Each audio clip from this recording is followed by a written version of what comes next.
আমন্ত্রণ এসিটিভি নিউজ আপডেটে আপনাদের সঙ্গে আছি আমি রূপানুর।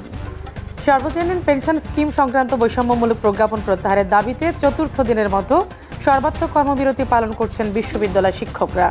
ঢাবি কলা ভবনের সামনে অবস্থান কর্মসূচিও শুরু করেন শিক্ষকরা। ঢাকা বিশ্ববিদ্যালয় শিক্ষক সমিতির সভাপতি অধ্যাপক নিজামুল হক জানিয়েছেন, স্কিম বাতিলের দাবিতে আন্দোলন ও সরকারের সঙ্গে আলোচনা দুটোই একসঙ্গে চলবে। সরকারি চাকরিতে কোটার বিরোধিতা করে টানা তৃতীয় দিনের মতো শাহবাগ অবরোধ করে বিক্ষোভ করছেন ঢাবি শিক্ষার্থীরা। ফলে ওই এলাকায় তীব্র যানজট দেখা দিয়েছে। দুপুরে বৈষম্য বিরোধী ছাত্র আন্দোলনের ব্যানারে ঢাকা বিশ্ববিদ্যালয়ের কেন্দ্রীয় গ্রন্থাগারে একত্রিত হয় ঢাকা বিশ্ববিদ্যালয়ের সব শিক্ষার্থীরা।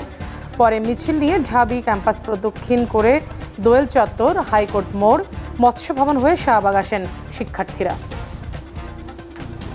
এদিকে প্রথম ও দ্বিতীয় শ্রেণীর সরকারি চাকরিতে মুক্তিযোদ্ধা কোটা পদ্ধতি বাতিলের সিদ্ধান্ত অবৈধ ঘোষণা করে হাইকোর্টের রায় আপাতত বহাল রেখেছেন আপিল বিভাগ।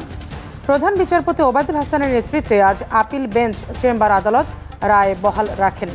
এ সময় পূর্ণাঙ্গ রায় পাওয়ার পর কোটা নিয়ে নিয়মিত আপিল করার নির্দেশ দেন সর্বোচ্চ আদালত। একই সঙ্গে রাজপথে আন্দোলন করে সুপ্রিম কোর্টের রায় পরিবর্তন করা যায় কি না তাও জানতে চান প্রধান বিচারপতি।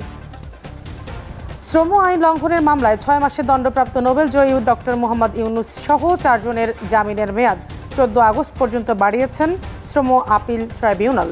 এ নিয়ে পঞ্চমবারের মতো তাদের জামিনের মেয়াদ বাড়ল। শ্রম আপিল ট্রাইব্যুনালের চেয়ারম্যান সিনিয়র জেলা ও দায়রা জজ MA আওয়াল আজ এ আদেশ দেন। এ সময় ডক্টর মোহাম্মদ ইউনুস সহ গ্রামীণ টেলিকমের অন্য 3 বিবাদী উপস্থিত ছিলেন। এছাড়াও কয়েকজন বিদেশি পর্যবেক্ষককেও আদালতে উপস্থিত হতে দেখা যায়।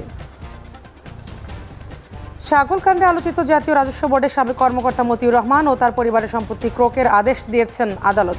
দুদকের আবেদনের পরিপ্রেক্ষিতে ঢাকা মহানগর দায়রা জজ মোহাম্মদ জগলুল হোসেন আজ এ আদেশ দেন। NBR সদস্য মতিউর রহমানের দ্বিতীয় স্ত্রীর ছেলে মুশফিকুর রহমান 15 লাখ টাকার ছাগল কিনতে গিয়ে সামাজিক যোগাযোগ মাধ্যমে ব্যাপক আলোচনায় আসেন। সেই সূত্র ধরেই মতিউরের সম্পদের বিষয়টি আলোচনায় আসে।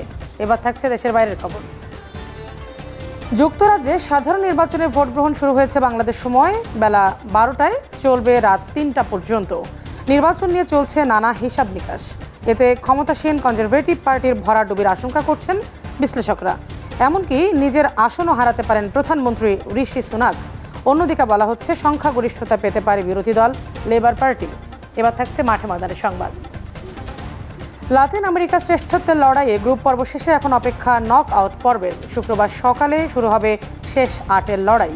শেষ 4-এ ওঠার লড়াইয়ে চূড়ান্ত হয়েছে আর্জেন্টিনা, ব্রাজিল সহ 8টি দেশ। কিন্তু ফাইনাল ছাড়া অতিরিক্ত সময় থাকছে না নক আউট পর্বের কোনো ম্যাচে। অর্থাৎ নির্ধারিত 90 মিনিটে স্কোরলাইন সমতায় থাকলে ম্যাচ চলে যাবে সরাসরি টাই ব্রেকারে।